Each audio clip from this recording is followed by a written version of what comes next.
From ruling nearly a sixth of the world to being the powerhouse of Europe, and from thriving kingdoms with their own monarchs to sprawling empires in Central Europe. Empires that dominated continents to tiny states that disappeared overnight, history is full of wild stories about countries that just vanished. As requested by many of you guys in the community post, we've made this video on demand. In it, we explore the countries that no longer exist. First up, the Soviet Union, the big red giant that ruled nearly 1/6 of the planet. Formed on the 30th of December 1922, it was a communist superpower made up of 15 republics, including Russia, Ukraine, and the Baltic states. But by the late 80s, things got messy.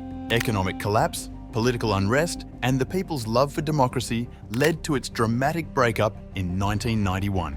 The Berlin Wall came down, and suddenly there was no more Soviet Union.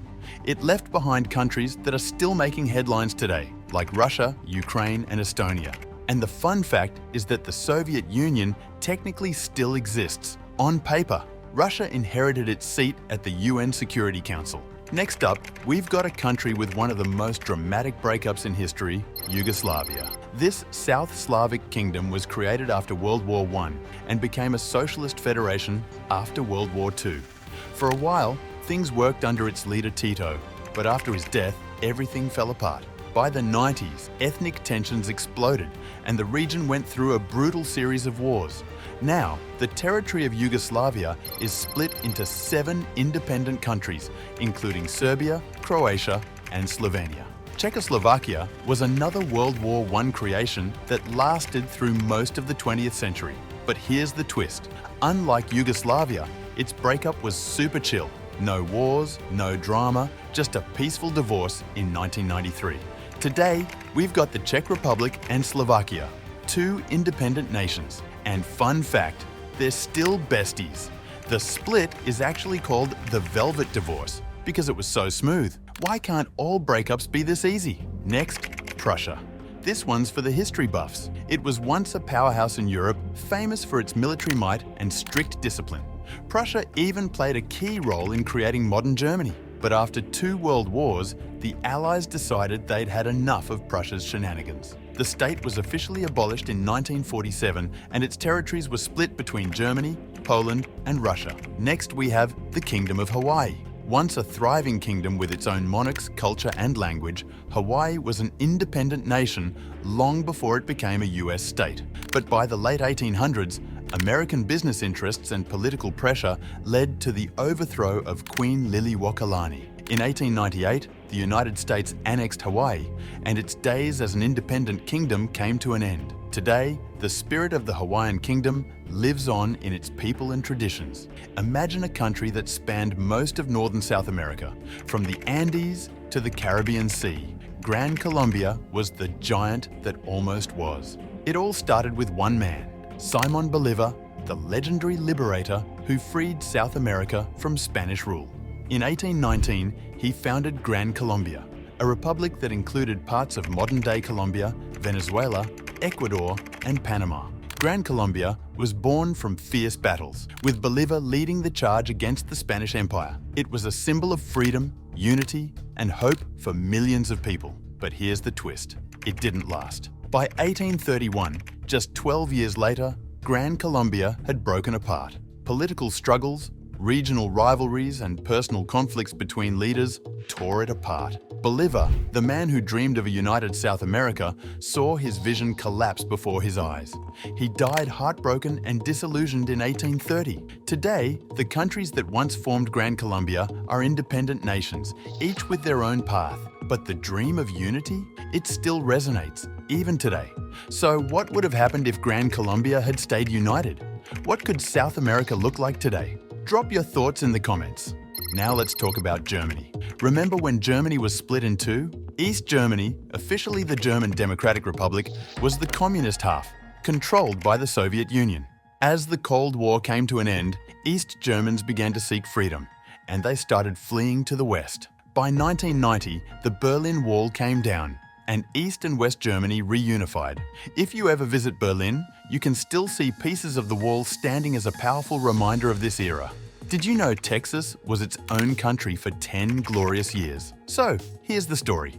Texas declared independence from Mexico in 1836. It became the Republic of Texas. For almost 10 years, Texas operated as its own nation. However, it faced economic problems and threats from Mexico.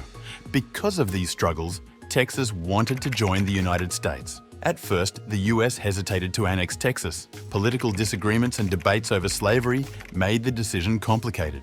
In 1845, President James K. Polk supported annexation. Congress passed a resolution, and Texas accepted the offer. On December 29, 1845, Texas became the 28th state of the United States. This annexation led to major conflict. Mexico still considered Texas its territory. The dispute was a key factor in starting the Mexican-American War from 1846 to 1848. Still, Texans will never let you forget that for a decade, they were an independent nation. Ever wonder what the Confederate States of America was all about? Back in 1861, 11 southern states seceded from the United States, forming their own government, the Confederate States of America, or CSA. But why exactly? Well, they wanted to protect slavery, states' rights, and a way of life they feared was threatened by the North. Jefferson Davis, a former US Senator and Secretary of War, became the first and only president of the CSA. His job was to hold together a country that was falling apart. The Civil War was the stage for the CSA, and it wasn't just a political battle. It was a war of survival. The Confederacy fought hard, but they were outmatched in manpower and resources by the Union. By 1865, after major battles like Gettysburg, the Confederacy was crushed and the CSA collapsed. The South was forced to rejoin the Union, but its impact? It's still a huge part of American history today. And finally, the United Arab Republic. Did you know there was a time when Egypt and Syria tried to join forces to create the United Arab Republic? In 1958, Egypt and Syria decided they'd be stronger together, so they formed the United Arab Republic, or UAR. Imagine two countries, one big dream. Egypt's president, Gamal Abdel Nasser, became the leader of the UAR, hoping to unite the Arab world.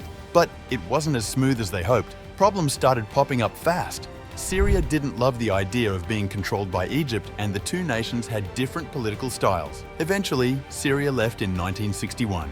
Although the United Arab Republic only lasted 3 years, it marked a moment in history where Arab unity seemed possible. Today, Egypt and Syria are separate countries, but that brief moment of unity remains a fascinating chapter of Middle Eastern history.